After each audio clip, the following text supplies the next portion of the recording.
نو ایوب علیه السلام دا د ابراهیم علیه السلام نسل کال ورستو په 5م پوش کې د ابراهیم علیه السلام دی.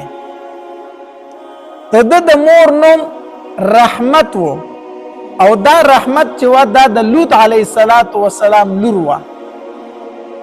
دا دغه په لورګانو کې وه. دا ډېره وفاداره ښځه وه ددو. الله تبارک وتعالی ایوب علیه السلام باندې ډېر زیات نعمتونه کړي وو.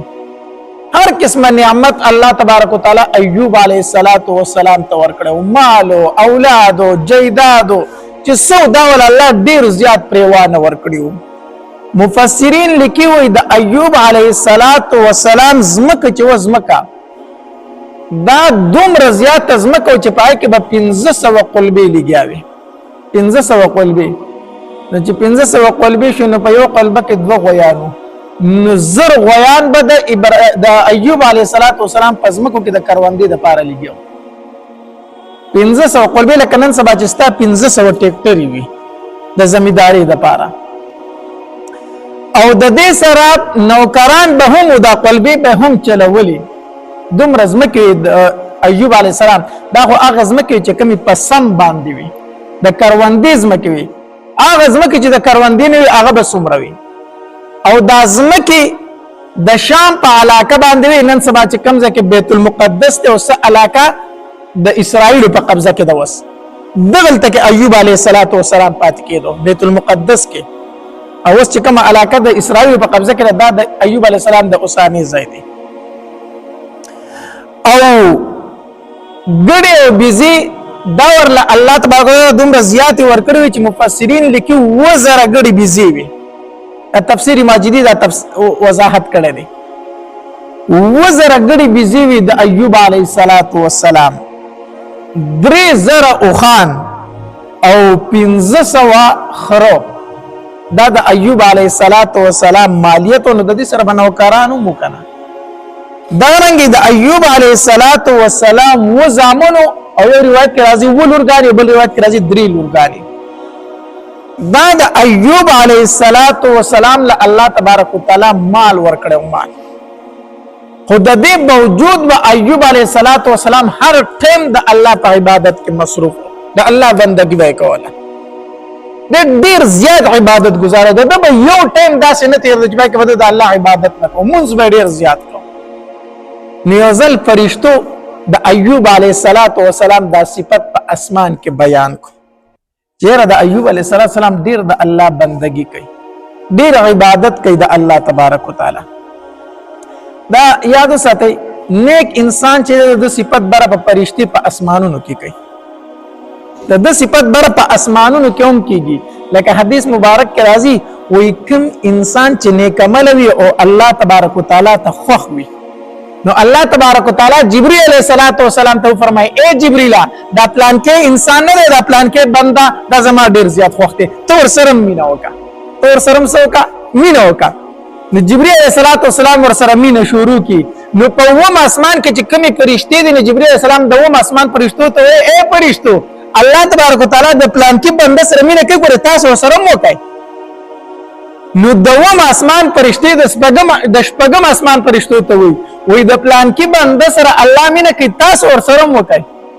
نو د شپږم اسمان فرشتي د 5م اسمان او د 5م او څلورم هغه درېم او دویم او د دویم هغه اول. نو پس وو اسمانونو کې چې څومره فرشتي دي دا د دې انسان سره شروع کی مینا او محبت شروع کی. بیا الله تبارک وتعالی فرشتو ته وی د دې انسان سره چې زمينه کوم کنه نو تاسو زما د بندګانو په زړه کې د زمينه ور واچوي زما د نیکانو بندګانو په زړه کې د زمينه ور واچوي.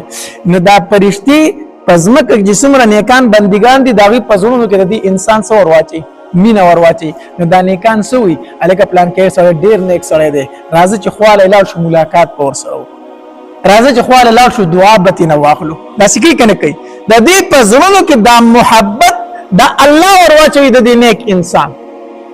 خو نیک انسان نیت کو ښا څوک نیت کو نیک انسان د نیکانو خلکو په زړونو کې محبت الله د دغه نیک بنده ورواچي. د بدانو په زړونو کې نه د بدانو په زړونو کې نه ځکه چې د الله تبارک وتعالى د کم انسان سره مینه شروع کی کنه نو داغه سره پرشتي مینه شروع کی، داغه سره نیکان بندگان مینه شروع کی، نو داغه سره دشمنی څوک شروع کی؟ شیطان. دغه نیک بنده سره شیطان دشمنی شروع کی، نو بیا چې د شیطان کم دوستان دي دا بدن خلق په دنیا کې، نو شیطان ته نفرت کوي د نیک انسان، نو د شیطان چې کم ملګری دي دا بدن ندام د نیک انسان نه بیا نفرت کوي. نالکه وي دا پلان کې سړی پلان کې مولا دي سي د پلان کې مولا دي سي ده تاسو خبرې پسې بیا کوي کنه، دا هغه د شیطان دوستان دي، دوی له دا خبرې دا شیطان په دې ځای کې اچي او نیکان خلک د دې نیک بنده صفت کوي پلان کې مولوی صاحب دي سي او دي سي او راځي چې دعا تی نه واخلو ملاقات له لاړ شو. نو د نیک بنده محبت الله د نیکانو په زړه کې اچي سره مینه کوي او د بدانو په زړه کې د دې نیک انسان د نفرت چې دا ورله شیطان اچي دا په زړه کې ځکه دا د شیطان دوستان. نو پرشتو د ایوب علیه السلام صفت په اسمان کې شروع کو، دا ډیر نیک بنده دی، د الله تبارک وتعالى ډیر عبادت کوي. نو دا شیطانان چې دي دا به اسمان ته برختل، دا خو چې نبی علیه السلام الله تبارک وتعالى دنیا ته راولېږو پیغمبري ورته میلو شو، نو شیطانان بر اسمان ته ختل بند شو.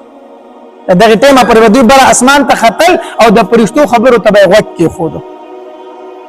نو دا ابلیس بر ختلونه چې کله فرشتو دا صفت کو د ایوب علیه السلام، نو دی ابلیس الله تبارک وتعالى ته وی هغه بستا بندګی نه کوي، دا غزړو روغ دی، هغه چې دا نه کوي نو څه چل بکوي؟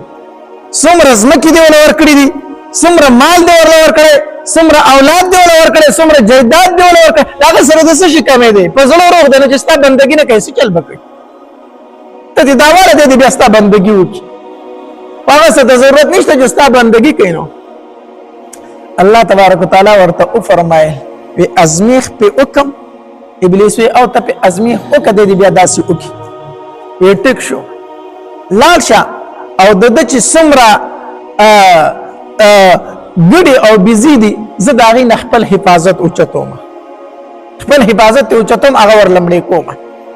هغه لمړې کوم، عزت او لغمړې کده دې بیا ستا بندګي وکړي. ایوب علیه السلام چې څومره ګډې بيزي وي وزره ګډې بيزي وي، الله تبارک وتعالى په ټولو باندې مرض راوستولې، په یړه باندې مړې شو، ختم شو. او د هغې سره چې کم نوکران هغه هم څه شو؟ مړه شو، ختم شو. په دې کې ابلیس ځان د یو لوی چرواهه په شکل باندې جوړ کړی دی او راغی ایوب علیه السلام لره او دا ځان نصر شو کوي چغې وي. ایوب علیه السلام ورته وایي څه چل دی ولې چغې وایي؟ ته دلته منځونه کوه عبادتونه کوه، هغه وزره ګډې بيزي دي هلاکې شو، تر دې چل نه وزګار نه هغه هلاکې شوې. ایوب علیه السلام وفرمایل انا لله وانا الیه راجعون، انا لله وانا الیه راجعون. زه بس الله را کړی یو د الله مال او الله واپس واغست نه، پدې کې د فریاد څه خبره ده، پدې کې د چغو درولو څه خبره ده، او الله را کړی مال او الله واپس واغستو، بیا د الله شکر دې په سجده باندې پریوتو، په سجده باندې پریوتو. دا انا لله وانا الیه راجعون دا د انسان کو د دې په مطلب باندې پوښه ده، د انسان د لپاره ډېره غټه تسلی ده، ډېره غټه تسلی ده. دې بچرته چغې وروړي ونه وي څنګه دته تکلیف را ورسېدو نو دوی انا لله انا لله، یاره الله را کړی و الله واغستو، د الله مالو الله واغستو، زما خو پکې څه اختیار نه ما خو نشم منع کولی، نو چې د الله اختیار پکې نو الله پکې خپل اختیار وکړو دا هغه شی هغه واغستو نو. او وانا الیه راجعون مطلب دا دی یاره خیر دې کو دلته رانه واغستو زه به سره بیا میلاو شم، ځکه چې موږ دغه الله ته واپس کیدونکي یو. سړی خو یاره دا شی مې د لاسه لاړ او بس لاړ نو اوس لاس ته نه راځي، نو بیا چغې وروړي سوري وي که نه یاره مالو دا خو رانه لاړ نو، اولاد دا خو لاړ نو، ښځه ونه دا خو لاړ نو، بچي دا خو لاړ، خبره خلاصه شوه نو دی بیا چغې وروړي وي. نو دی وایي نه خیر دی که دلته رانه الله واغسته نو وانا الیه راجعون، دغه الله ته مونږ ټول ځو هلته به میلاو شو که نه، هلته به څه شو؟ که پلار مې وفات شوی دی نو زما دا عقیده ده هلته به سره میلاو شم، که بچی مې وفات شوی دی نو زما دا عقیده ده هلته به سره میلاو شم، هغه هم الله له تللی زه هم الله له ځمه.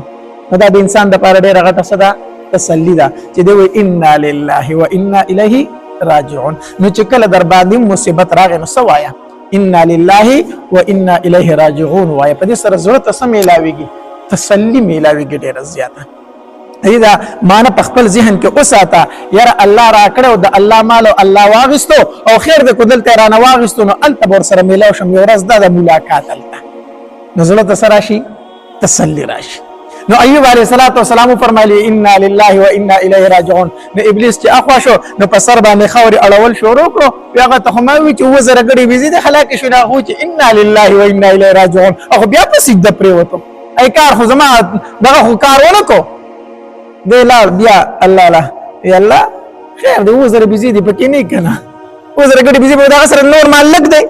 نو خود بستا بندگی کوي نور مال سره ډیر دی نو وزره دی پکې نه کنه. الله تبارک وتعالى ورته او فرمایل وی 1500 وزمه کې چې داغه خپل حفاظت او چتو مغولم هلاکو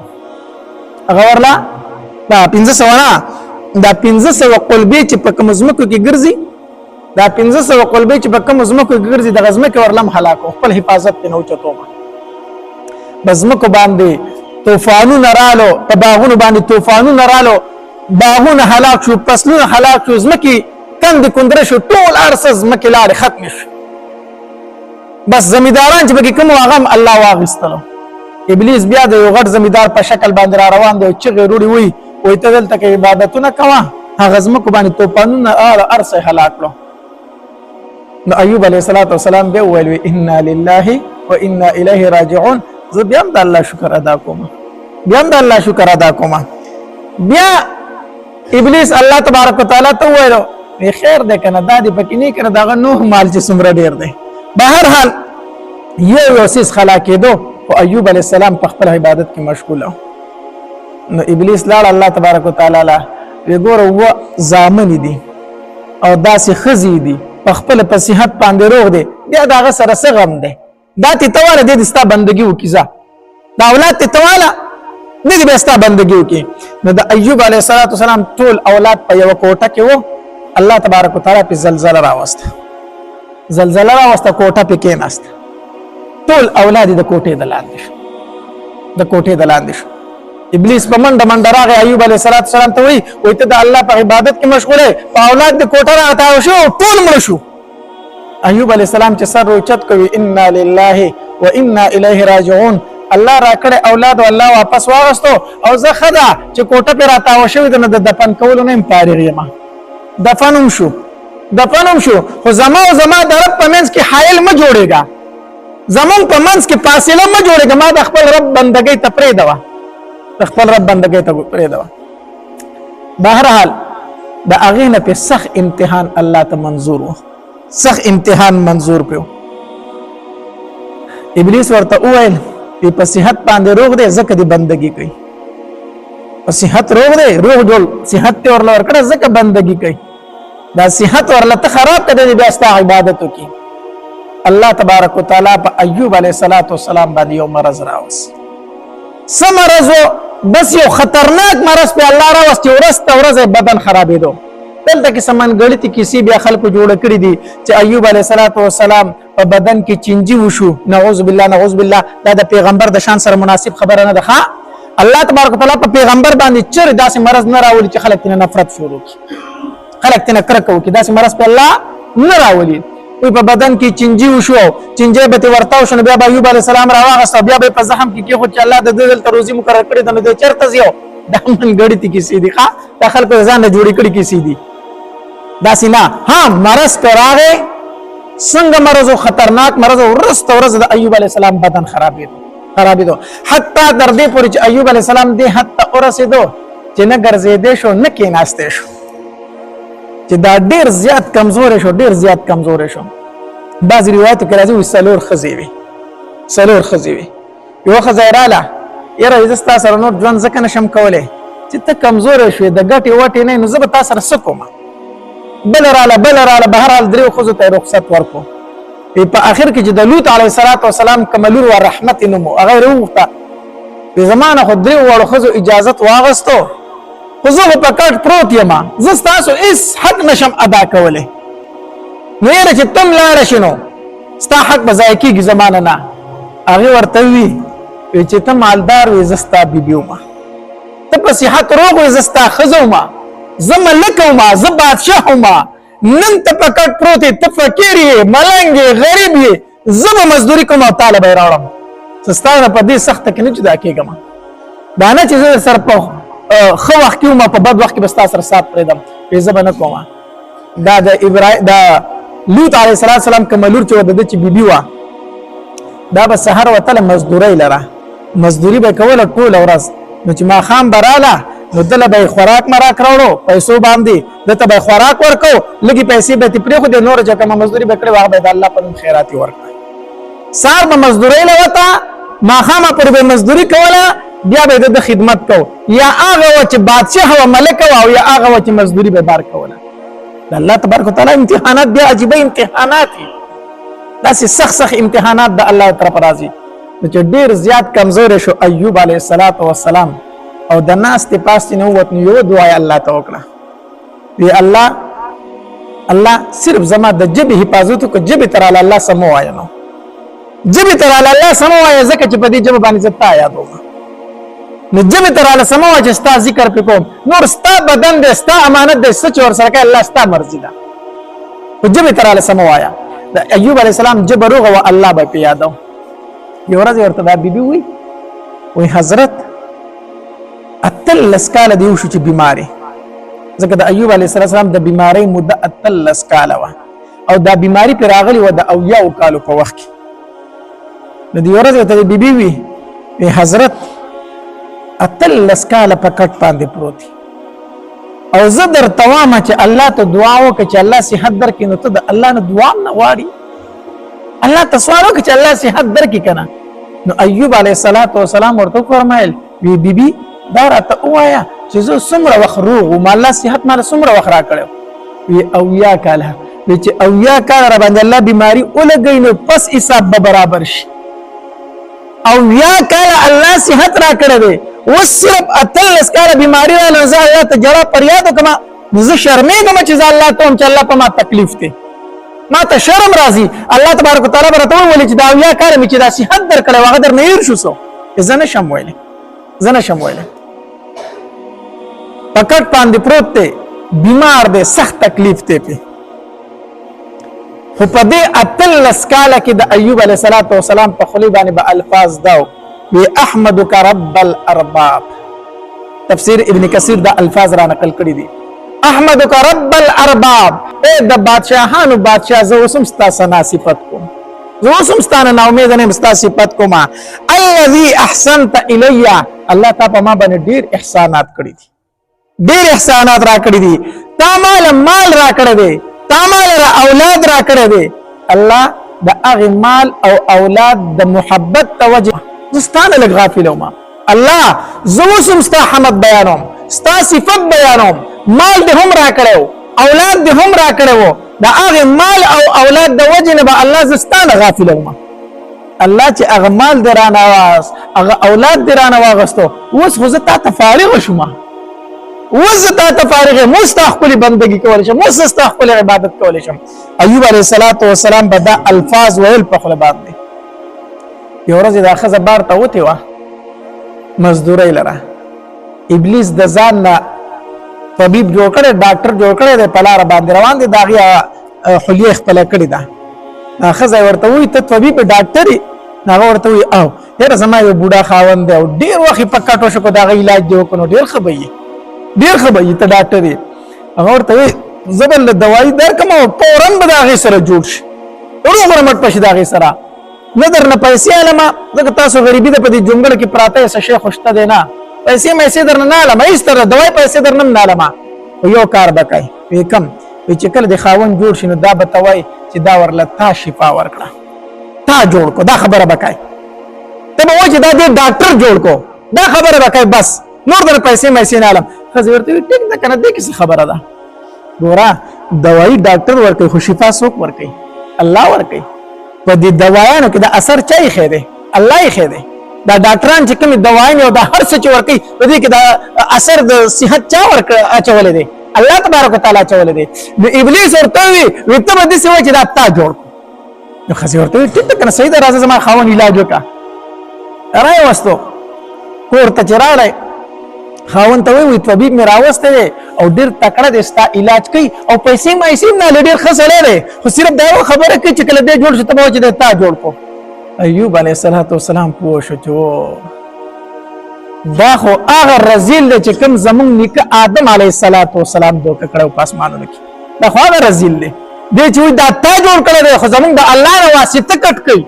دا خو هغه رزیل دی نو غوسه ولا ورله او خپه شو چې ابلیس زما دروازې ته ورسېدو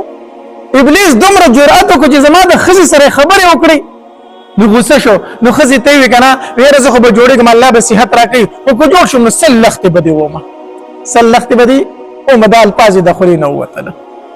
زه به دې سل لختې ومه اوس د هغې پکې ګناه نه وه خو بس دله غوسه ورله په دې باندې چې ابلیس زما کور ته راورسېدو نو بس په دغې ټایم کې الله ته دعا وکړه په دغې ټایم کې دعا وکړه ځکه چې نور شیطان ابلیس زما کور ته را دننه کېږي زما د بیمارۍ نه پیدا وچتئ نو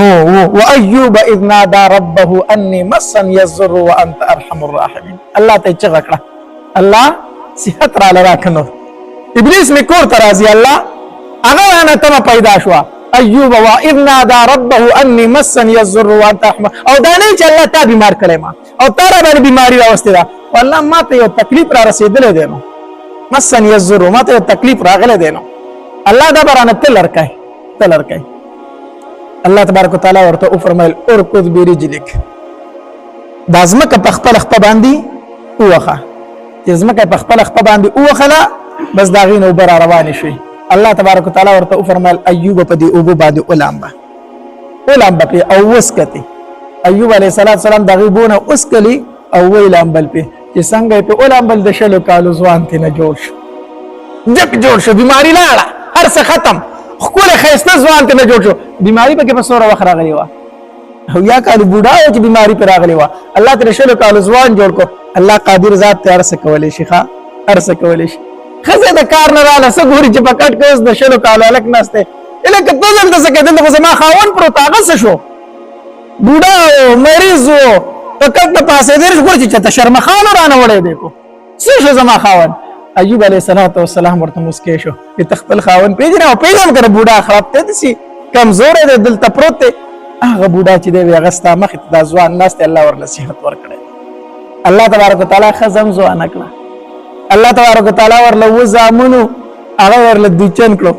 نو چې و دوچن شنو سو زامنو الله ورکړو سوارلس نو ورلم دوچن ورکړي مال چې څومره هلاک شو هغه ارس ورله ډبل الله ورکړو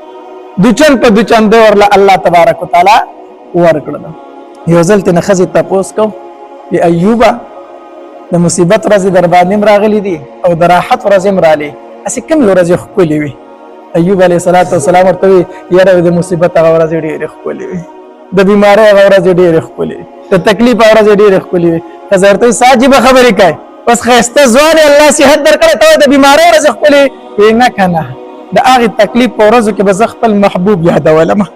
په 24 غنټو کې به یو ورځ زمانہ الله ضرور تاسو کو په 24 غنټو کې به ماته الله आवाज کو ایوب څنګه ما چې به هغه आवाज واوریدو سبب ما د هغه आवाज انتظار کو شپه ورځ به ما باندې هغه وتل په دغه انتظار وتل چې ما ته به زما رب आवाज کوي چې ایوب څنګه نو چې بیمار ما ته به زما رب आवाज کو ایوب څنګه اوس چې صحت نه مونږ ته الله می تاسو نه کوي هغه आवाज نشته دی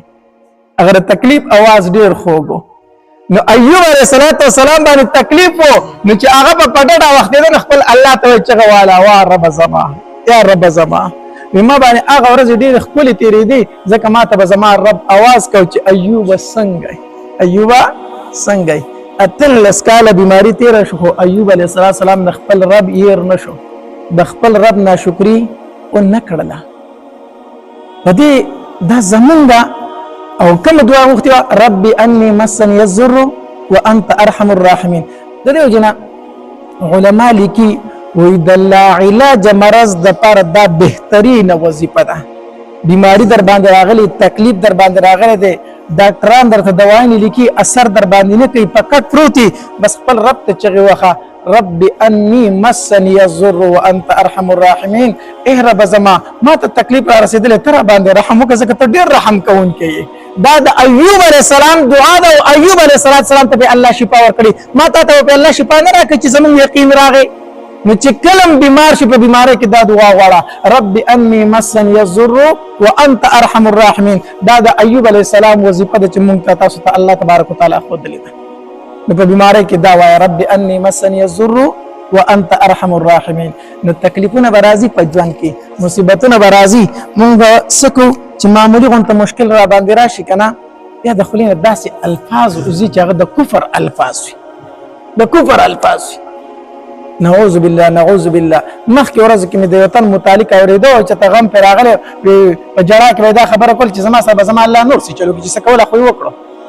نور به را سره سي چلو کې نور به ما سره سي چلو کې نعوذ بالله اسې دا الفاظ دا انسان کفر ته رسي انسان کفر ته رسي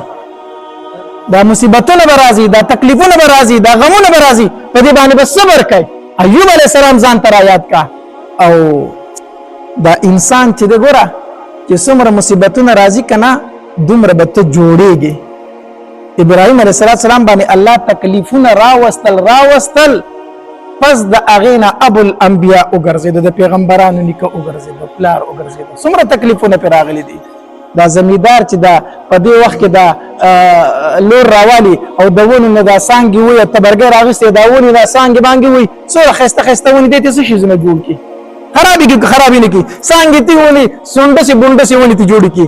ښا دیونه کې چې دا خختراشي نه کړي دا ونه جوړيږي دا نه جوړيږي چې دا خختراشي په جو کې دا ډیره خسته جوړه شي بیا تکلیفونه په مسلمان باندې راځي مصیبتونه راځي دا خختراشي ده چې د باندې څومره مصیبتونه راغله د به دومره الله ته نږدې شو خپل انسان به بیا جوړ شي چې مشکلات په نه راغلي نه جوړيږي ښا نو مشکلات پر راځي په ځان کې تکلیفونه به راځي په هر حالت کې به الله سره ادا کو شکر هر حالت کې به الله سره ادا کو شکر الحمدلله الله تعالی اوستي او تبه لرکای الله تعالی اوستي دي او تبه لرکای